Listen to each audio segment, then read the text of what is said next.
The autumn afternoon was crisp and golden in the quiet suburban neighborhood of Maplewood Heights, where tree-lined streets and white picket fences painted a picture of American tranquility. Marcus Thompson, a 34-year-old software engineer, had just returned home from a grueling week at the office.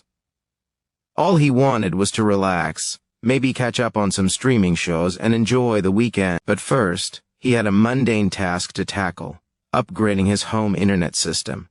Marcus had ordered a new mesh Wi-Fi router system that promised blazing fast speeds and seamless coverage throughout his two-story colonial home. The delivery had arrived that morning, and he'd been looking forward to setting it up all day. After changing into comfortable clothes, a plain gray t-shirt, and worn jeans, he grabbed his toolbox and headed outside to access the cable junction box mounted on the exterior wall of his house. The junction box was located near his driveway, partially obscured by a decorative shrub.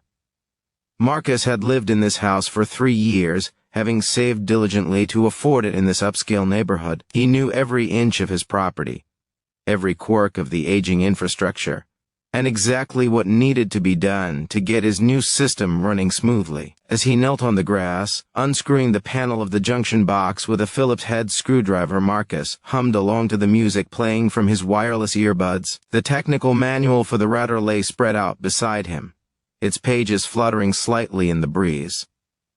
He was completely absorbed in his task, carefully tracing the coaxial cables and identifying the main line that fed into his house. Across the street, curtains twished.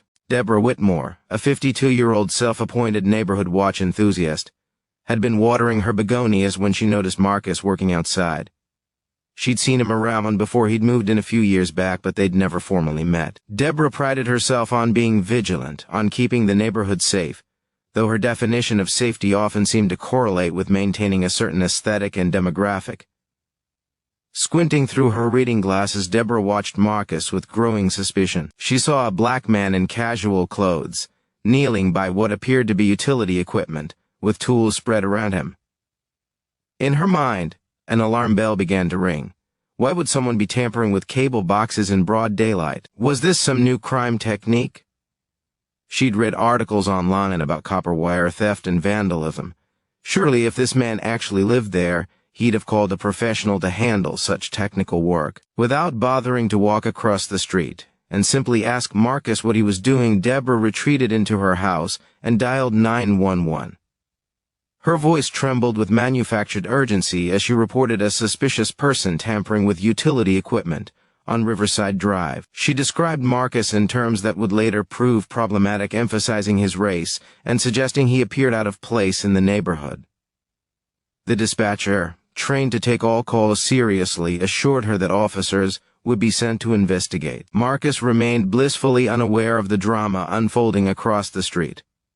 He'd successfully identified the correct cable line and was now carefully connecting his new router to the junction. The instructions recommended testing the signal strength from various points, so he planned to walk the perimeter of his property to ensure optimal coverage. He was mentally calculating the best placement for the satellite nodes when he heard the crunch of tires on his driveway. Looking up, Marcus felt his stomach drop. 2 police cruisers had pulled up, their lights flashing blue and red against the white siding of his house. 4 officers emerged, their hands resting cautiously on their belts as they approached. The lead officer, a veteran named Officer Patterson, called out in a firm but not hostile tone, "Sir, can you step away from the equipment and show us your hands?"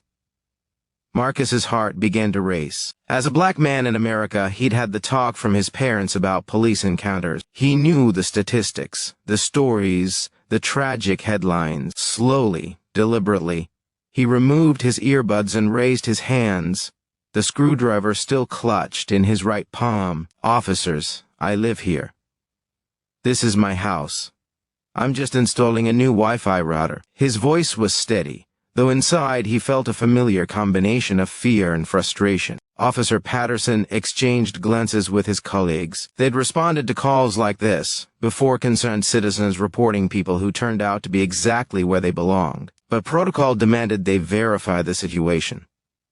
"Do you have identification? Proof of residence?" Patterson asked, his tone softening slightly as he took in the scene: the technical manual, the new router equipment still in its packaging on the porch, the general appearance of someone engaged in a legitimate home improvement project. "Of course. My wallet's in my back pocket.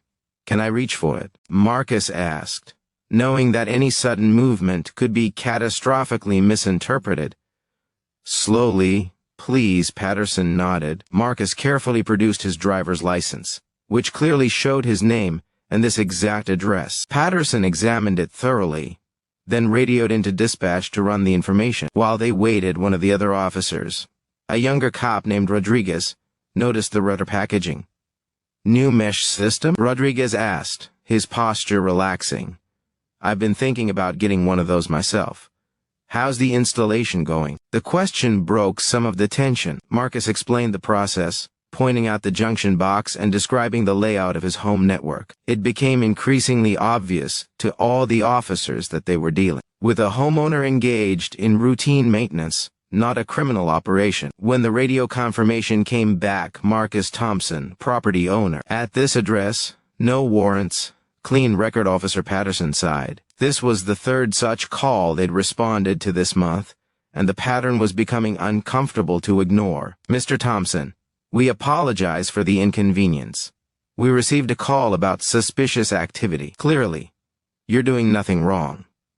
Patterson's apology was sincere, but it couldn't erase the experience. Marcus accepted his license back, the adrenaline slowly draining from his system. "Can I ask who called this in?" he asked, though he already had a strong suspicion. Patterson hesitated, then glanced across the street where Deborah Whitmore stood partially hidden behind her front door, watching the scene unfold. "We can't disclose that information, but I think you can probably guess." What happened next would shock not just Marcus and the officers, but the entire neighborhood. Officer Patterson made a decision. Instead of simply leaving and filing a routine report, he walked across the street to address Deborah directly. The other officers followed, and Marcus, curious and still shaken, trailed behind. "Ma'am, did you call 911 about a suspicious person?" Patterson asked firmly but professionally. Deborah emerged from her doorway, her expression defensive. "Well, yes.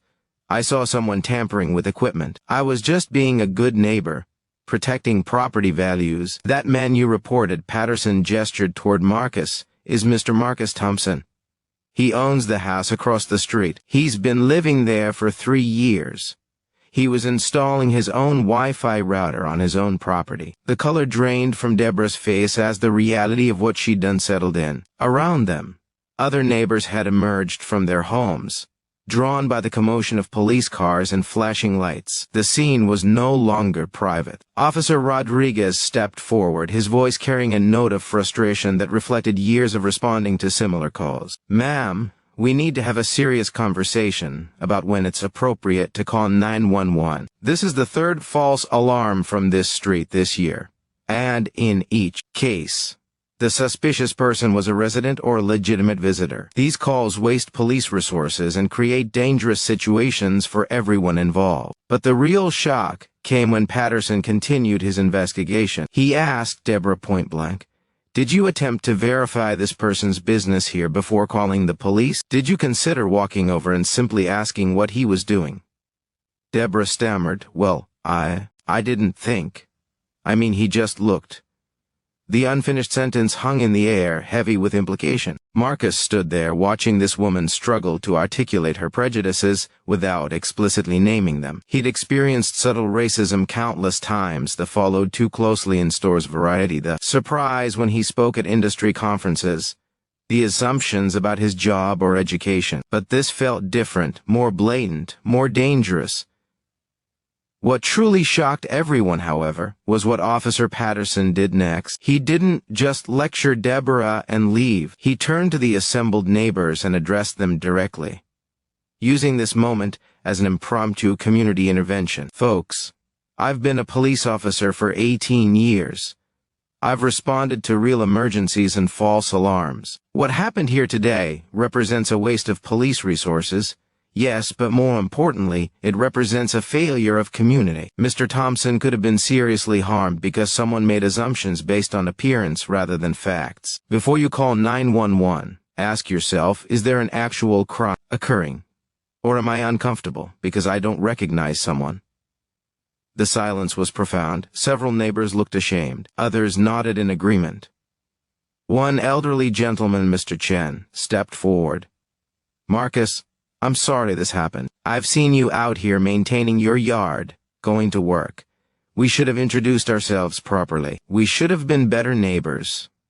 What unfolded over the next hour was remarkable. The police didn't just leave after resolving the call. Patterson and Rodriguez facilitated an impromptu neighborhood meeting right there on the street. Neighbors formally introduced themselves to Marcus, many apologizing for not having done so sooner. Stories were shared about assumptions and misunderstandings.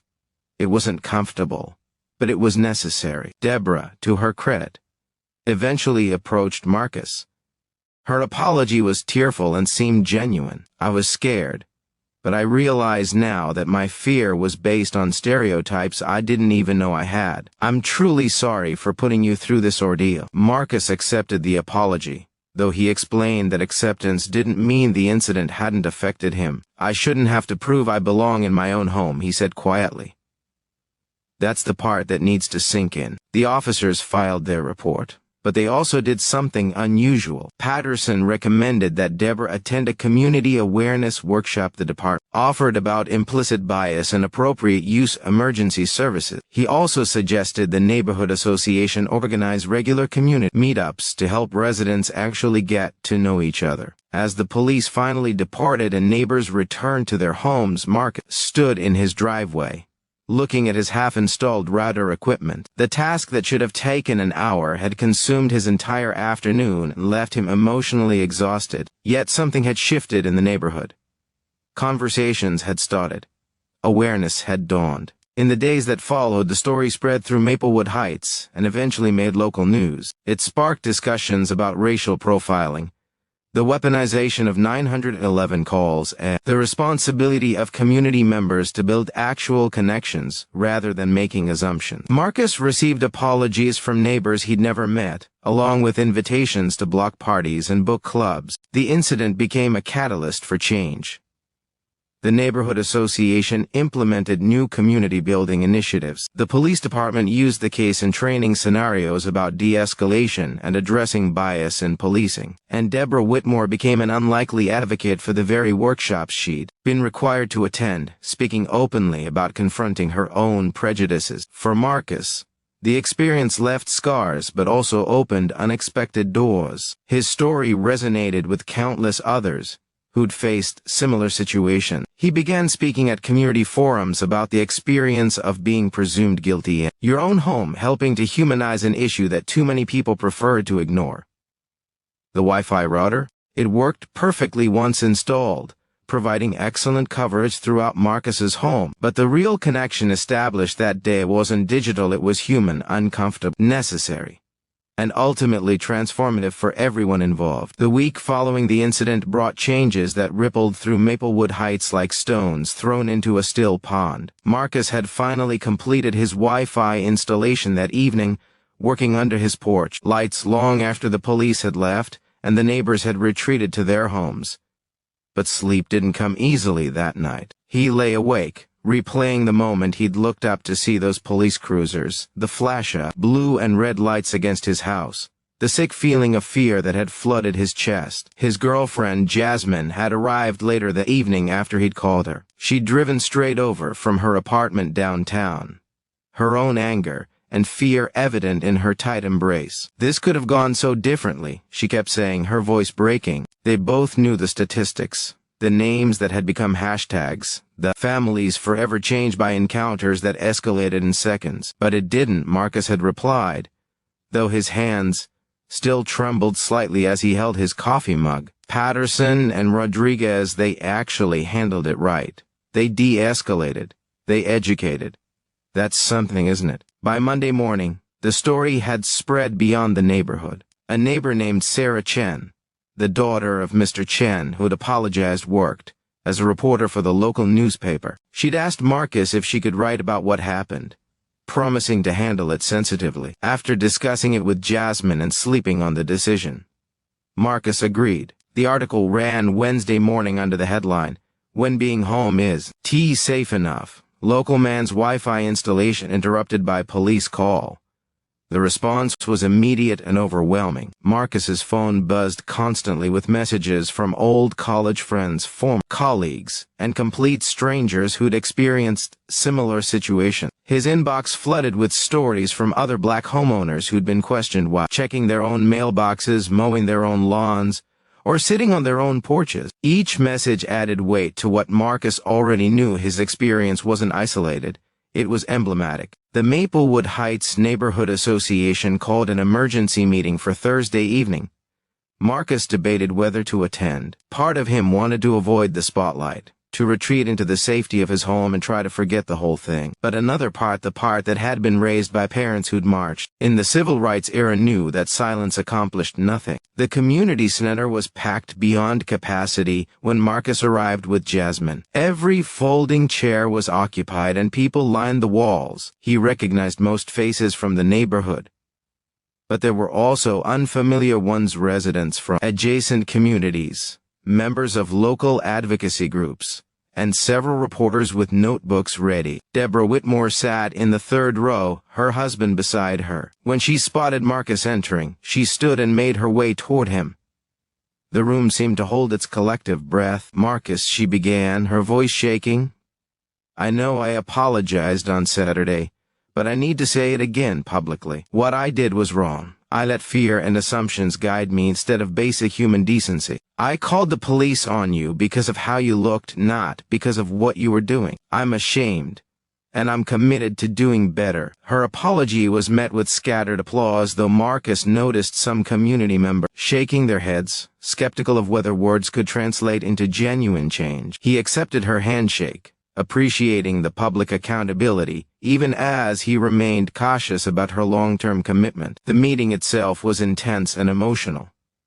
The association president, a retired teacher named Margaret Walsh, opened by acknowledging the harm done and the systemic issues it revealed. "We can't claim to be a welcoming community if our neighbors don't feel safe in their own homes," she stated firmly. Officer Patterson attended in civilian clothes, having volunteered to facilitate part of the discussion. He brought data that shocked many attendees. In the past 18 months, police had responded to 47 calls reporting suspicious persons in Maplewood Heights and the surrounding area. Of those calls, 41 had been false alarms, and in 38 of those cases, the suspicious person was a person of color engaged in completely illegal activity. "These numbers should alarm all of us," Patterson explained. "Every false call puts lives at risk, the person being reported, the responding officers, and the community at large. We need to have honest conversations about why this keeps happening and how we stop it."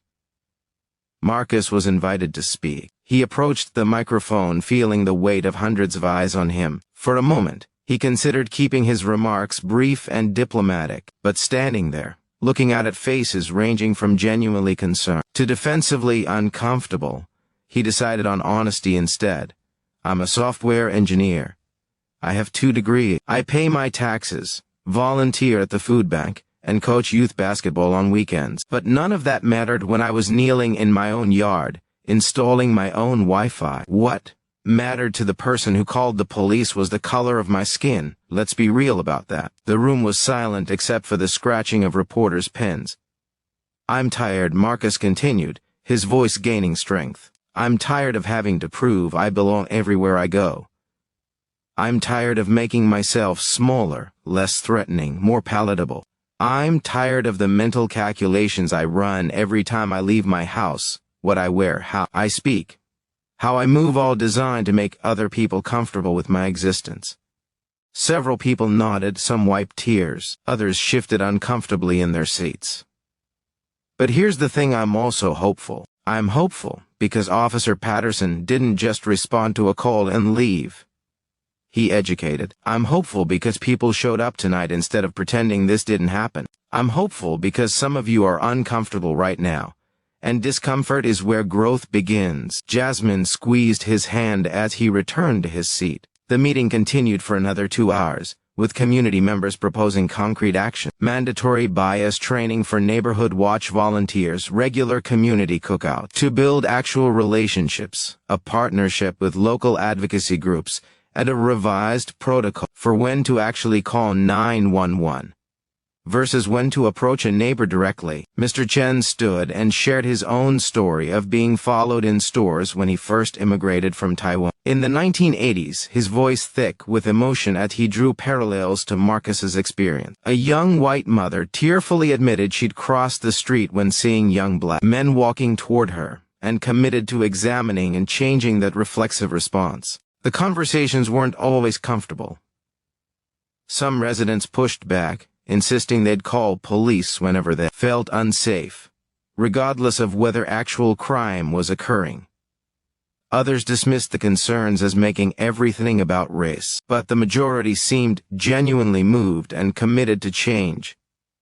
As the meeting adjourned, something unprecedented happened. Neighbors who'd lived on the same street for years, but never spoken, began introducing themselves to each other. Phone numbers were exchanged.